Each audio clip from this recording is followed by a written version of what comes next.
nobres espectadores do canal Central HQs, bem-vindos a mais um vídeo de mangás com breves resenhas. Aquele videozinho em que eu comento as publicações que eu sigo de forma periódica. Eu abro com I'm a Hero volume 16, publicação da editora Panini Comics, uma série de zumbis.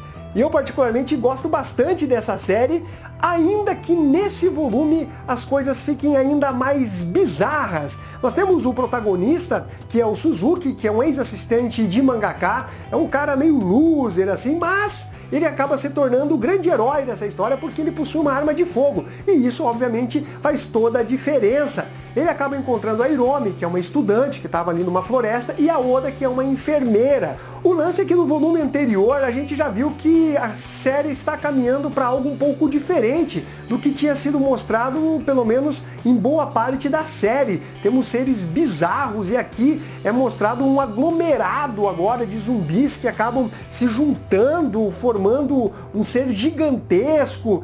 E aí eu já começo a ficar um pouquinho mais com o pé atrás, sabe? É interessante a abordagem que o autor faz em relação à cultura japonesa, né? Dos personagens serem todos certinhos ou tentarem ser o mais certos possíveis, né? Mesmo diante de uma invasão zumbi, o cara vai no mercado, pega alguma coisa, ele deixa o dinheiro. Porra, tem ninguém no mercado, tá todo mundo morto. Mas não, tô deixando ali. Então é interessante por esse lado e trazendo um certo humor para a publicação.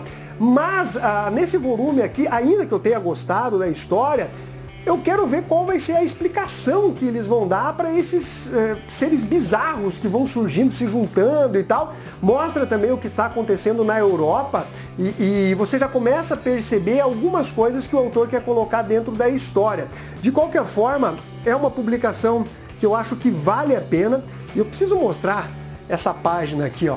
Cara, isso aqui é muito bizarro. Uma criança zumbificada. E você pode ver, né, o ângulo que ele coloca de cenas parece uma coisa muito cinematográfica. Olha só. Então é uma série lindamente desenhada, uma série muito ágil, muito bem feita em termos de trabalho artístico, né? A composição de páginas,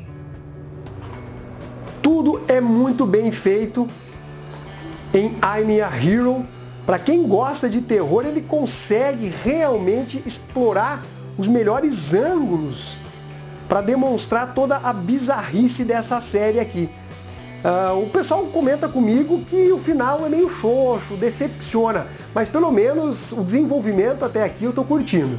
Hokuto no Ken volume 8, publicação da editora JBC, um dos precursores aí dos mangás shonens.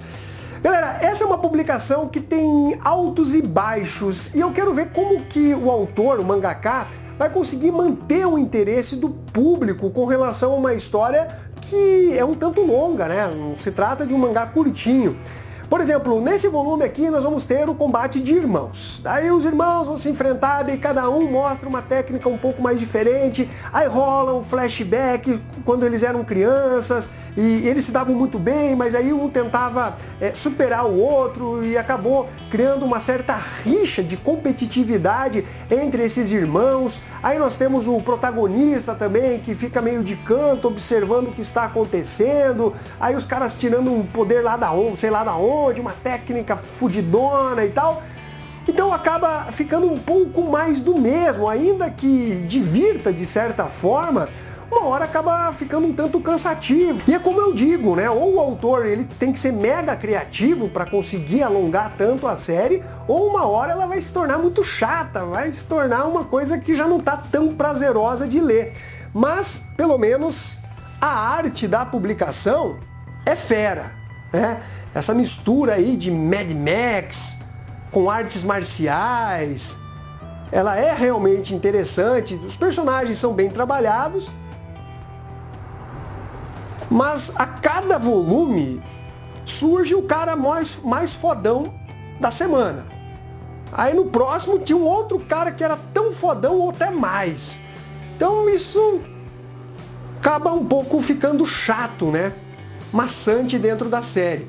Mas eu pretendo ainda acompanhar Hokuto no Ken, não sei até quando, vamos ver se a história dá uma melhorada. Eu já falei isso, inclusive, em resenhas de volumes anteriores, eu acho que tem alguns altos e baixos, mas vou dar mais uma chance aí. Satsuma Gishiden, Crônicas dos Leais Guerreiros de Satsuma, volume 3, publicação da editora Pipoca e Nanquim. Eu já havia lido esse terceiro volume já há alguns meses, mas só agora eu vou comentar com vocês o que eu achei de forma geral dessa trilogia de Hiroshi Hirata. Primeiro que o trabalho artístico dele é simplesmente magnífico, os detalhes das roupas. Você percebe que o cara realmente estudou, não só para fazer os designs dos personagens, né, as vestimentas, os cenários, como também a própria história em si. E aí que talvez tenha uma ressalva da minha parte, é porque a narrativa dele, explicando fatos históricos, ainda que tenha uma parte mais ficcional, são criações do próprio Hirata, ela é um pouco artificial. Eu não sinto que ela está orgânica dentro da série, mas também não é algo que atrapalha a leitura. São informações que ele vai colocando, que vão enriquecendo a obra, mas falta ali, né, aquela junção de história sem ser tão didático, vamos dizer assim. E de qualquer forma, galera, essa trilogia, ela mostra a decadência dos samurais, e não só a decadência no sentido de grandes heróis do Japão que foram perdendo o status, a importância, mas uma decadência moral. É como se ele revelasse que os samurais não eram assim tão puros, não eram tão honoráveis, né? Eles não tinham aquela honra irrefreável. Claro, alguns sim, mas você percebe que isso não era tão incomum, alguém trair, conspirar, ou ser corrupto, malandro. Então o Hirata, ele consegue realmente demonstrar que existiam jogos políticos, medo de perder a própria vida. Claro que tem também o foco em samurais dignos que lutavam por alguém que estava em uma situação pior do que a deles. Então toda a construção não só com relação à decadência dos samurais, mas da própria Satsuma, né, onde estavam os maiores guerreiros e o governo, né, endividando, colocando eles para trabalhar, o que seria também uma certa desonra para um samurai, né, botar a mão na massa. Ele constrói essa história realmente de forma muito interessante, com vários personagens diferentes no decorrer das tramas. Então você tem lá o cara que é um dos oficiais do governo, né, que estão lá tentando realmente desgastar os samurais de Satsuma. E esses oficiais, eles estão explorando a população de lá, na construção da represa, então estão recebendo suborno e tal. E esse cara, ele fica indignado, ele não concorda com isso. Então ele traz essa dualidade de ter os samurais que realmente seguiam todas as regras e aqueles que, na verdade, só queriam saber de levar vantagens. Então realmente aqui, galera, a gente tem histórias muito interessantes, com um trabalho artístico simplesmente fenomenal. E tem um lance também sobre o que fariam os guerreiros de Satsuma após a construção da represa. Obviamente, eles saíam muito enfraquecidos, mas existia uma preocupação do governo japonês, da época, óbvio, de que eles se revoltassem e buscassem uma guerra. Então, eu não vou dizer o que aconteceu, se eles realmente revidaram por toda a humilhação que eles sofreram, né? Tanto na parte monetária, pecuniária, afinal tiveram que dar todas as suas reservas, o que eles conseguiram conquistar e guardar para a construção dessa represa, como colocaram também a mão na massa, deixaram famílias para trás. Será que quando tudo estivesse resolvido, voltassem para Satsuma, eles iriam realmente revidar? Então realmente eu achei assim um trabalho maravilhoso do Hirata, entrou para minha lista de melhores mangás de 2020, né?